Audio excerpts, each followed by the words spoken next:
Click on the arrows in that box. See the default? Click on that.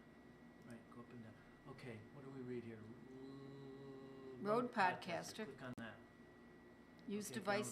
Down the bottom. Okay.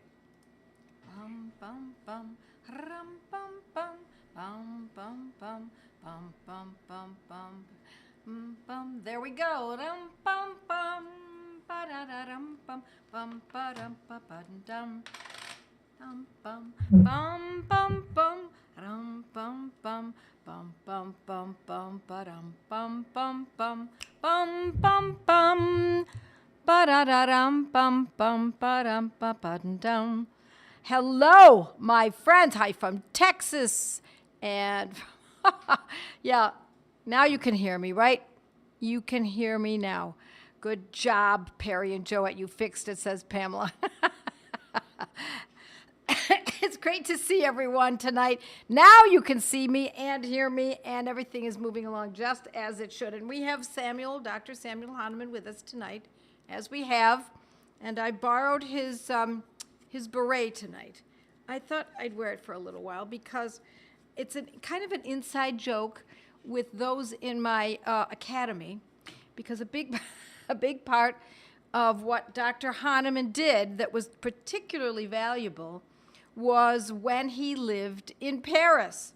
Someday we'll get to it. I'll talk to you about it some Monday night. But until then, I just thought I'd have a little fun, and I'm going to put his cap back on him, and I will tell you that tonight is Monday, and every Monday night at 8 o'clock Eastern Time, we do one thing and one thing only, and that is we study homeopathy, don't we? I'm here to teach you that. My name is Joette Calabrese, and I'm here every Monday night for those of you who don't know me. But for those who do know me, hello, my friends. It's so wonderful to see you. It is so good to see everyone joining. We are on Facebook and Pinterest and Instagram and YouTube and, of course, my mighties, my dear mighties. It's so wonderful to see you all here tonight. I see that, you know, we had a little unsure footing to get started, but tonight we're going to talk about poison ivy. It's an important subject at this time of year. You know, where we raised our kids, we had no poison ivy. We lived on a hilltop just south of Buffalo. And I was told by a family who had lived there for generations, and they were the professional landscapers and gardeners for that area, and they were farmers themselves, etc. And they told me there's absolutely no poison ivy on this hill, which was really great to know. But now I live in an area, I have a cottage in an area that we come to in the summer. And indeed, there is poison ivy, and it's on our property. So what do you think I should do? What should I do? Well, of course, we want to try to get rid of it. I'm not going to use pesticides. I'm not going to do that. Perry uses salt and really, really strong vinegar and pours it over that and pulls it up by the roots early on. Although it's, you know, it goes underground, of course, but at least you can get rid of a good amount of it so it doesn't carry on and become very obvious. So that's one of the things we do. But the next thing that we need to do is if we have poison ivy near us or we are sensitive to poison ivy, we must prepare.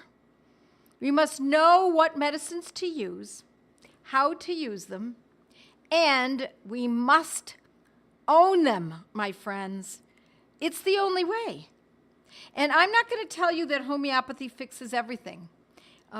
It has, as Dr. Prasanta Banerjee once said to me, he said to tell your students and your clients and your followers that homeopathy has cured every human disease. But not every person with that disease will be cured. And so we also have different degrees of cure. So what I'm saying is that poison ivy can be very intense for some people. In fact, for those who are very, very sensitive, it can be even, if someone happens to be allergic to it, can even cause breathing problems. And so it can be, perhaps it got into the system, not into the system, of course it goes into the system, may have gotten into the respiratory tract. And that is when it can certainly be quite dangerous. More often than not, it isn't. So this is what I did. I have this little booklet, written by Joel Kreisberg, Kreisberg,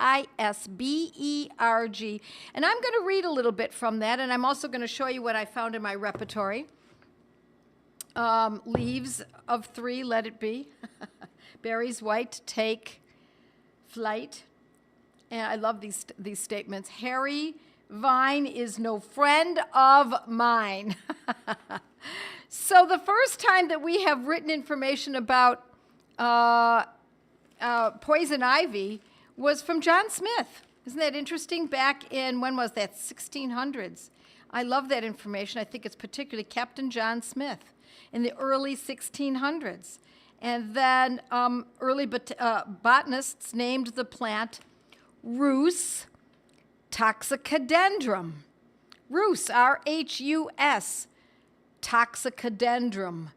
Toxicodendron. Rhus toxicodendron, otherwise known as Rhus tox. Yes, Rhus tox. That's exactly how is one of our great medicines, one of our great homeopathic medicines. Now, let me also say that most people think if you get poison ivy, you use homeopathic poison ivy, Rhus tox, right? That's what everyone thinks automatically. But what is homeopathy, my friends? What is the meaning of the word? Homeo, similar, pathy, illness or disease. Similar disease. It's not exact disease. That would be isopathy. So it's not, we don't necessarily use exactly the plant that caused the condition. It seems like it would be so lovely if that were the case.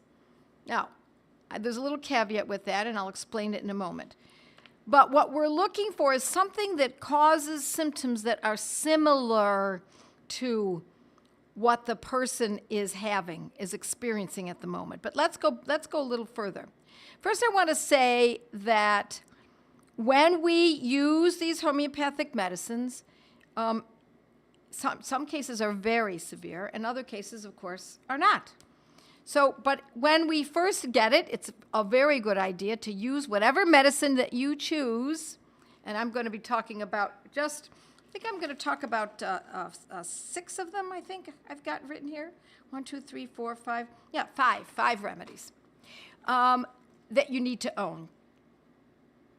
And they are used pretty much all in the same fashion. That means that we're going to be using it in a 30 or 200 potency, and in the very beginning, at the onset of the infection. And yes, it is an infection. It's something we're going to use about every 15 minutes for the first hour and hope to get some relief. And from there, we see how the person feels. The thing about homeopathy is we don't just here take that and it's done. We really, especially for an acute like this, we want to observe, because as the person is being given the homeopathic medicines, things change. And we want to know what those changes are. And then we may adjust accordingly. So the person's symptoms change, we change. And we adjust to perhaps a different medicine, or perhaps even the same medicine, using it less frequently or a little bit more frequently. So generally I use a 30 or a 200. Once in a while I use it in even a higher potency if the intensity is absolutely over the top. Now, the more you treat using homeopathy, the more you realize that most things are not over the top. And you need to know that. Because if you believe that every incident is over the top because you're worried, you will treat incorrectly. You have to adjust according to and moderate according to and work with the person according to reality, not what your fear that what may or may not happen. So that is very important, and it's particularly important in treating something like poison ivy. I should tell you that children are more susceptible to poison ivy than adults are, but most adults, and it's close to 90% of adults, are affected by it. And in some who are super sensitive, it could take only the amount that would sit on a pinhead for the person to be exposed. And it does not even need to be an exposure that is directly on the skin. It could be in the air. It could be burning, with someone burning poison ivy. That's the worst. If people consider, I know that some people say, well, we'll just burn it. I don't know that I would do that. That can be pretty darned serious. So about 90%. All right, what else did I wanted to get this off to you. I think it's there's a lot of great stuff here. There is also some information on how it is worse when the person is hot, or it's hot outside and they've perspired. I don't know if that means that it's because it's absorbed more readily into the skin. You would think that the perspiration would wick it away, but that's not necessarily so. And this is another aspect that I want you to understand. You need to know that it doesn't have to touch the skin at a certain place in order for that place to be eruptive. In other words, the person may brush against it with their hand and then it shows up on their stomach.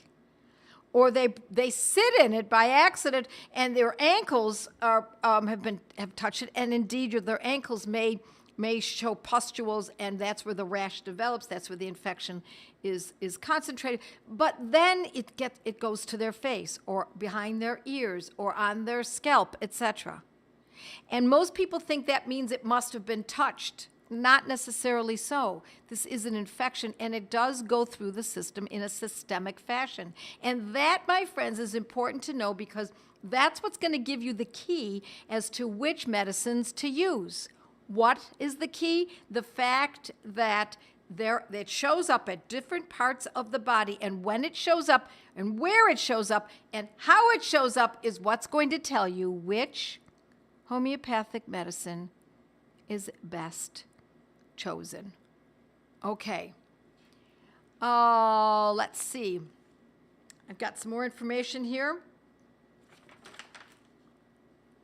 This is something that I think is very important for you to know. I've worked with people in the past, over the years, who have had severe sensitivity to poison ivy, and so I've suggested to them that before poison ivy comes out, say early spring, they start taking Rhus tox. Now, this is the made from the very plant. Take Rhus tox, either a 30, a 200, or a 1M once a month for, say, 3-4 months. So if it's early spring, let's say it's March, April, May, June, and that's just around the time poison ivy starts to show up in most areas, is June. So if you can start doing that, and you do that, one does that every year, it helps often, not always, nothing is 100%, there's no such thing. It often subdues the sensitivity to the plant and the poison of the plant. Over the years, if someone does it every year, and especially the year that they've started doing it, they might see that it could be a much easier year for them. So, Rhus toxicodendron, in a 30 or a 200 or a 1M, 1 dose every month. 1 dose every month. All righty. So, I'm going to go to my Robin Murphy's Materia Medica here, and I'm going to show you what I found. I mean, I know about this. I've looked at this many times. And this is, I'm looking under the clinicals or generals, and it's under poison. Yes, what kind of poison? Oak or poison ivy. Rhus poisoning. And I will point out to you exactly what the medicines are that are listed here and how I can help you differentiate. So I'm going to point it out right here, okay, and I'm going to try to bring it up close enough. My screen is my camera's pretty far. I don't know if you can see that. It's over there. Right there. You see those remedies? Rhus tox is bold and underlined. It's about the third from the bottom line. And then on the top, you can see Anacardium, Bryonia, etc., etc. Rhus tox is the only one that is bold and underlined. And I think that is where people get the idea that we need to use Rhus tox anytime anyone has poison ivy. And I'm not going to tell you not to use it, but I have found in my experience, and I don't know exactly why this is, that it's not the first medicine that acts. Not the one, maybe that's not the way I want to put it. It's not the medicine that I find acts the most beneficially in the largest number of cases. That's what I want to say. I find that the remedy that is most often useful for the largest number of people is Anacardium. Anacardium. Anacardium. And indeed, it is in our repertory here. It's bold also and capitalized. Not underlined, but still bold and capitalized. And we use our repertory as a guidepost. Our repertory can be very useful for giving us a direction. It's not an absolute. It's a good direction. And so that's the way I'm looking at it here. I believe Anacardium, at least in my experience, and I'm not telling you that it's the only way to go, but Anacardium orientale is the second word, orientale. Anacardium orientale. Now, why that one? Why is that one so valuable? Well, when you look at Anacardium in your Materia Medica and you read up on it, it has intense itching. Now, be careful, again, I'm going to tell you, be very thoughtful in how this is described by either you or the person that you're treating. Yes, it's very itchy, but is it horrendously itchy, beyond comprehension itchy, intensely? That's Anacardium. All of the other medicines that we can choose from also have itching, but this is the most intense of all of them. And the other reason that I've often chosen Anacardium, is because it presents on the entire, pretty much on the entire body. I don't mean that the one person is covered completely in it. I mean one person they can all be in this, maybe 5 people in a patch of poison ivy, and they can have the poison ivy on their face, or on their arms, or on their abdomen, or their thighs, or in the axillary, or on the throat, or the chest, etc. Anacardium covers a lot of areas of the body. And what I mean by that, again, is, just to make that clear, it's not found on the scalp generally, or the palms of the hands, or the bottoms of the feet. It's all the other areas that I just suggested, which are common areas in Rhus poisoning. But it's particularly valuable when it's around the throat. So if someone has poison ivy and it's around the throat especially, and the itching is intense, and let me add one more thing, there is a yellow or transparent oozing from the pustules, then I would use Anacardium orientale, either 30 or 200. More likely, if it's extremely intensely itching, I might actually go with the 200. Every 15 minutes for the first hour, and then from there, we see how the person acts. Not just the itching. We want to see their shoulders start to drop. We want to see that they're starting to relax a little bit. They're not as intense. The itching is not as maddening. Then you know, those are indications, my friends, that things are moving in the right direction. If someone is moving in the right direction with poison ivy, it means that something's made a change. What made the change? The medicine. If there is no change, we might try it for several more hours. If there's still no shift, now we're going to say, okay, now what's happening? And if we see that what happens next is, for example, the person is restless. They can't sit still, they're pacing, the itching, the intensity, oh my gosh, they feel so awful, they're just so uncomfortable, and all they want to do is get into a hot, not usually warm, but hot, near scalding shower. It's the only thing that gives them relief, even if it's only short term. That, my friends, is the indication that the medicine that should be considered now, or perhaps even at the onset, and perhaps even have skipped over anacardium because of the symptoms that I'm giving you now, we would instead use Rhus toxicodendron. The itching is also accompanied by burning. That is, it's a specific kind of burn that people who need Rhus tox suffer. And it's like a fire. It's not burning like a sunburn. It's not, it's as though there is fire against the skin. So itching better after near scalding water. That is really going to be a key. Restlessness and that burning like fire with the itching, of course. Okay, now we've got two remedies, anacardium and, one more thing I want to tell you about Rhus tox. Rhus tox often presents in the genitalia area. Who would think? The person had clothes on, they were covered, but it shows up there. And it can also show up on the hands, often the palms of the hands with many blisters, and the face, especially around the eyes, but the face. In fact, actually the whole head.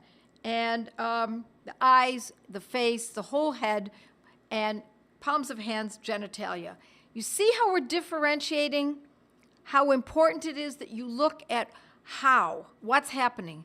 Now, if we used Anacardium orientale first, and it sort of helped, but now it stopped, or it didn't help, we can then move that aside after we've given it its due, move it aside, and then go to the next medicine that seems to fit the picture. And these can be subtleties, my friends. Don't assume that what the person was suffering earlier that day, that they're still suffering from it now. You need more. This is bedside prescribing. This is the kind of prescribing that we need to know. We need to be observing even more important than asking questions. Okay, that's two medicines that we could consider, okay? Now let's look at another one that I think is really valuable, and those of you who have taken my skin course, well, you're going to know these remedies anyway from the skin course, is Graphites. Looks like Graphites, but I pronounce it Graphites. I believe that's the correct pronunciation. And Graphites has symptoms where the location is behind the ears and the face, and especially the scalp. It might even be just the beginning of the scalp, but it is the scalp. The groin is also considered any part of the legs, all parts of the legs, and the joints. the joints of the knees, the ankles, etc. So if you're starting to see these eruptions coming in these areas, in spite of where that person got it originally, let me also say parenthetically that once the pustule forms, the fluid is not infectious. In other words, it will not, if the pustule opens, it will not then exude and create more rash, more pustules on that person or someone else. That's not the way it's transmitted. Of course, it is transmitted from your dog that might roll in it and then you hug the dog. It could be transmitted from a spade if you've used a spade that had been used in a patch of poison ivy. That is when it's transmitted, but not once the pustules form. Graphites. There is a sticky, honey-colored, honey-like substance that exudes from the pustules of someone who needs Graphites. Graphites, a great medicine, a medicine that's often underutilized. It's one of our more important remedies for many skin conditions, many different kinds of skin conditions, psoriasis, eczema. I'm trying to think of others, but many others. All righty. So let's go on. Let's see some questions. A guy friend of mine in college was weed eating and had his shirt off, hit a patch of poison ivy. He had intense itching over his whole chest to the point he scratched and had scarring from it. I felt terrible for him. Yeah, you bet. That's awful.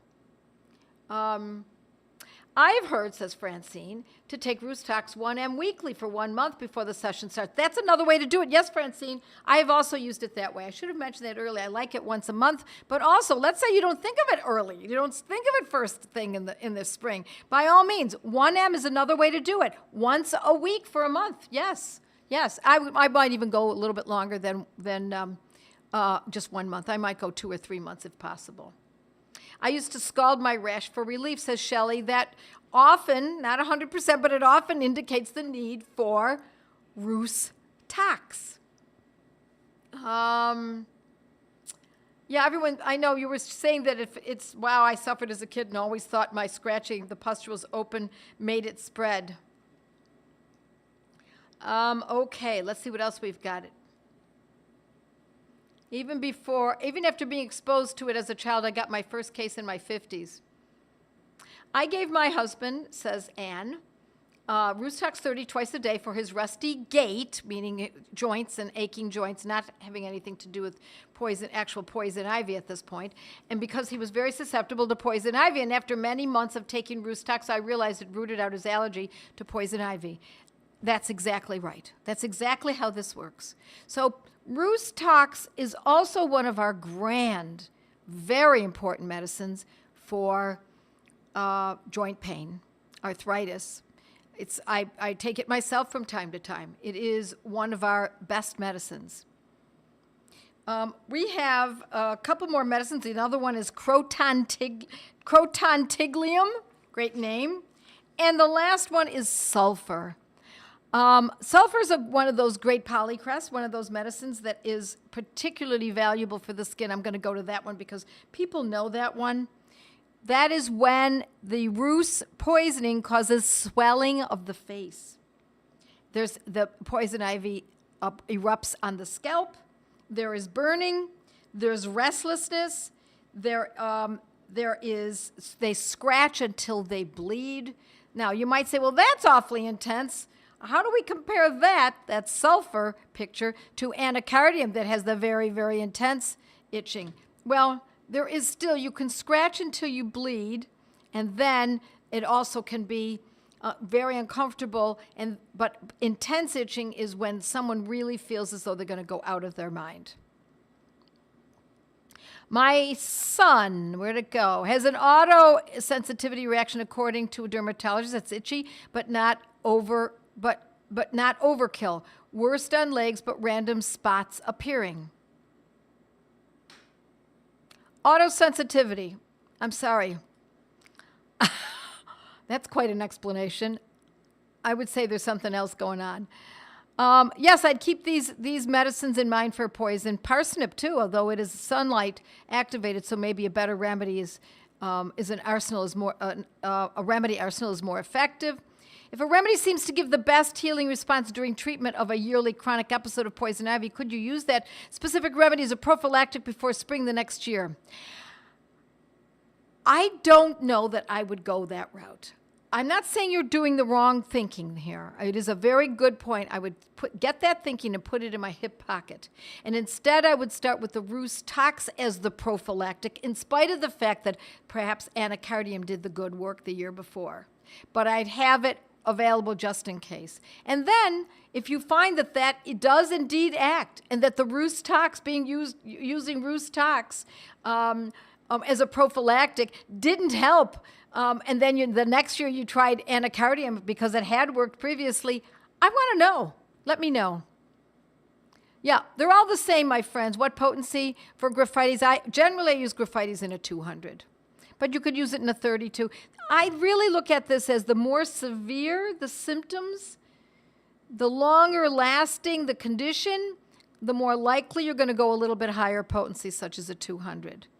And let me also say that once the person gets onto steroids or drugs, just fold.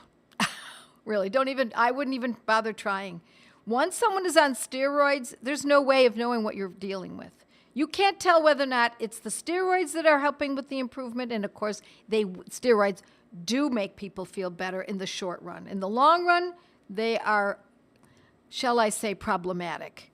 But if somebody's already started, let them just stay with that method. If they come to you first, or if it's you, then by all means take advantage of this great information. Would you use 1M potencies for poison ivy? Yes, I would. Absolutely, I would. Are these remedies just for poison ivy or for other rashes? No, these are for poison ivy, poison oak. That's what I'm talking about tonight. There are many different kinds of other rashes, and these remedies, there is a crossover. You'll see sulphur, you'll see Graphites, you'll see Anacardium, you'll see Rhus tox. They're all, Rhus tox also happens to be a great medicine for chicken pox, etc. But no, this is specifically tonight on this condition. Great questions. Love having you here. I'm sorry I couldn't get to them all. I do have to dash off. I have a Gateway to Homeopathy study group I'm meeting with now. And my friends, if you have interest in learning more, join a study group. Just go to Joette's Learning Center, JOETTES, no apostrophe, joetteslearningcenter.com. Scroll through, look at my courses, consider them. If you're new to this, do consider joining a Gateway to Homeopathy study group. And if you don't know how to go about doing it, just contact my office. Eileen is amazing. She's always there to help people. And so with that, I say God bless you all. Mwah. Have a great night. See you next week. Bye now. With our homeopathic protocols, you learn your remedies. My family needs me, so I must know our remedies. How much to take, how often to treat, and when to stop, and when to repeat. With our homeopathic protocols, you learn your remedies. Athusa, no dairy, it's elementary. With arnica head, arsenic of fed, spigelia slither, orms from wither, no more. My family needs me, so I improve my memory. Not only the rems, but how often to treat, and when to stop, and when to repeat. With your homeopathic protocols, learn your remedies. Bella so red and arnica head, drosera bark, ignatia dark, source of frigid and cuprum to rigid, and crude itches, calicum, bonicum, let it melt on your gum, bovies to wheat are some great ways to treat yellow. La la la la la la, homeopathic protocols, learn your remedies.